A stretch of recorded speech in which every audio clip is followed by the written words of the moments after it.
भूमिका। बहुत समय पहले, जब न समय था, न पृथ्वी, न आकाश, तब केवल परमेश्वर थे। बाइबल केवल एक किताब नहीं है, बल्कि यह परमेश्वर और मानव जाति के बीच प्रेम, विश्वास, पाप, क्षमा और उद्धार की कहानी है। यह कहानी हमें सिखाती है कि चाहे इंसान कितनी भी गलती क्यों न करे, परमेश्वर का प्रेम हमेशा बना रहता है। अध्याय 1। संसार की रचना। आदि में परमेश्वर ने आकाश और पृथ्वी की रचना की। पृथ्वी सुनसान और अंधकार से भरी हुई थी। तब परमेश्वर ने कहा, उजियाला हो, और उजियाला हो गया। 6 दिनों में परमेश्वर ने आकाश और समुद्र बनाए, धरती और पेड़ पौधे बनाए, सूर्य, चंद्रमा और तारे बनाए, पक्षी और मछलियां बनाई, धरती के सभी पशु बनाए। अंत में परमेश्वर ने मनुष्य को अपनी ही प्रतिमा में बनाया। पहले आदम, फिर हव्वा को बनाया और उन्हें एदन की वाटिका में रखा। वहां कोई दुहक, कोई डर नहीं था। वे परमेश्वर के साथ शांति से रहते थे। अध्याय 2। मनुष्य का पतन। एदन की वाटिका में 2 विशेष वृक्ष थे, जीवन का वृक्ष और भले बुरे के ज्ञान का वृक्ष। परमेश्वर ने आज्ञा दी कि भले बुरे के ज्ञान के वृक्ष का फल न खाना, लेकिन एक चालाक सांप ने हव्वा को बहकाया। हव्वा ने फल खाया और आदम को भी दिया। जैसे ही उन्होंने फल खाया, उन्हें अपनी गलती का एहसास हुआ। पाप संसार में आ गया। उन्हें वाटिका से बाहर भेज दिया गया। हालांकि परमेश्वर ने मनुष्य को पूरी तरह त्यागा नहीं, उन्होंने उद्धार का वादा किया। अध्याय 3। नूह और महाप्रलय। समय के साथ संसार पाप और हिंसा से भर गया, परंतु एक धर्मी व्यक्ति था, नूह। परमेश्वर ने नूह से कहा कि वह एक बड़ा जहाज, नौका बनाए और उसमें अपने परिवार और हर जीव के जोड़े को ले जाए।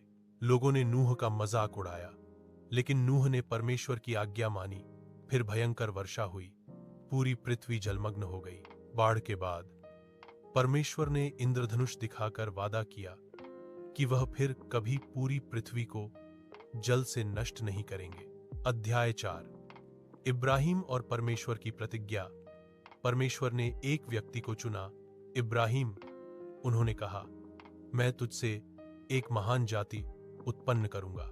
इब्राहिम और उसकी पत्नी सारा वृद्ध थे, फिर भी परमेश्वर ने उन्हें एक पुत्र दिया, इसहाक। इब्राहिम का विश्वास परमेश्वर को बहुत प्रिय था। अध्याय 5। मूसा और मिस्र से छुटकारा। इब्राहिम की संतानें मिस्र में दास बना ली गईं। वे दुहखी थे और परमेश्वर से सहायता मांगते थे। परमेश्वर ने मूसा को चुना। जलती हुई झाड़ी में परमेश्वर ने उससे बात की। मूसा ने इस्राएलियों को मिस्र से बाहर निकाला। परमेश्वर ने लाल समुद्र को 2 भागों में बांट दिया। फिर सीनै पर्वत पर परमेश्वर ने 10 आज्ञाएं दी ताकि लोग सही जीवन जी सके।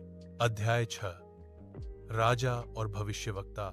इस्राएल देश बना और परमेश्वर ने उन्हें राजा दिए। सबसे प्रसिद्ध राजा था दाऊद, एक चरवाहा जिसने दानव गोलियत को हराया। परमेश्वर ने कई भविष्यवक्ता भेजे जिन्होंने आने वाले मसीहा की भविष्यवाणी की, जो संसार का उद्धार करेगा। अध्याय 6।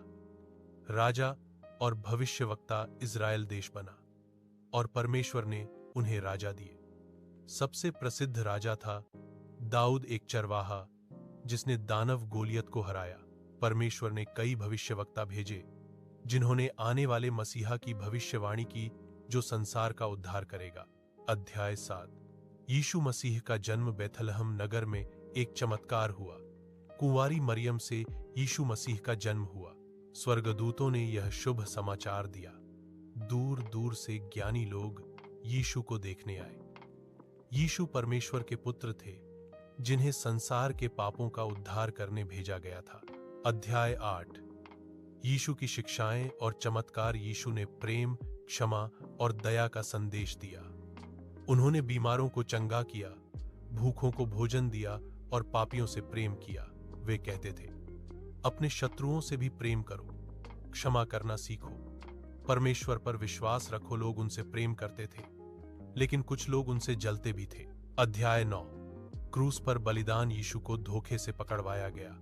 निर्दोष होते हुए भी उन्हें क्रूस पर चढ़ाया गया। उन्होंने कहा, हे पिता, इन्हें क्षमा कर। यीशु ने मानव जाति के पापों के लिए अपना जीवन बलिदान कर दिया। अध्याय 10। पुनरुत्थान। 3 दिन बाद कब्र खाली मिली। यीशु मृतकों में से जी उठे। उन्होंने अपने शिष्यों को दर्शन दिए और कहा कि वे पूरी दुनिया में प्रेम और उद्धार का संदेश फैलाएं। मृत्यु पर विजय हो चुकी थी। निष्कर्ष। बाइबल का संदेश। बाइबल सिखाती है कि परमेश्वर प्रेम है। गलतियों के बाद भी क्षमा संभव है। अंधकार के बाद प्रकाश आता है। यह कहानी केवल अतीत की नहीं, बल्कि आज भी आशा देने वाली सच्चाई है। विश्वास रखो, प्रेम करो और परमेश्वर पर भरोसा करो, क्योंकि वही सच्चा मार्ग है।